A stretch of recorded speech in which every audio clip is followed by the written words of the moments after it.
کسی نے کیا خوب شعر کہا ہے، غور سے ذرا سنیے گا۔ کسی نے کیا خوب کہا ہے کہ دوپٹے کا کپڑا کتنا ہوگا، دوپٹے کا کپڑا کتنا ہوگا، گز 2 گز جتنا ہوگا، گز 2 گز جتنا ہوگا، لیکن جب سر پہ اوڑھا جائے گا تو مقام اسلام جتنا ہوگا،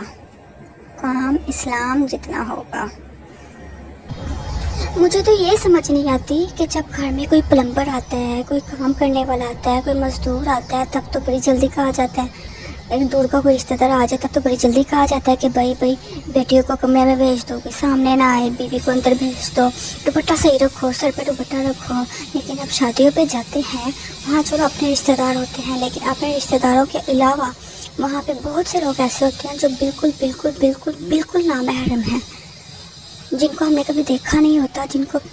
ہم پہچانتے نہیں ہیں، جن کو ہم جانتے ہی نہیں ہیں، تو ان کے سامنے ہمارے سر کے بال کھلے، میک اپ، ہم ان کو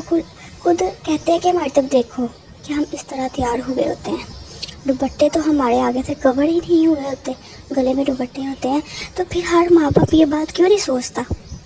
کہ بھئی جب ہمارے گھر آئے تو ہم اتنی سختی کرتے ہیں کہ اندر چلے جاؤ، سامنے نہ آنا، کوئی آدمی آیا ہے، کوئی کام والا آیا ہے،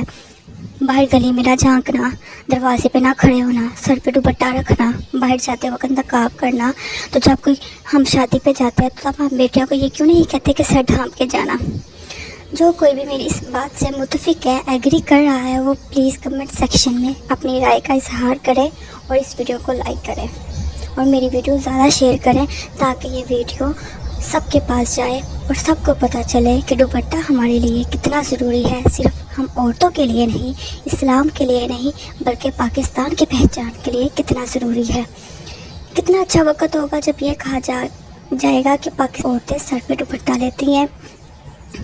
وہ عورت کو تم نے دیکھا ہے، وہ عورت جو سر پہ دوپٹہ لیتی ہے وہ پاکستان کی عورت ہے۔ حکومت کو چاہیے کہ ایسا قانون بنائے۔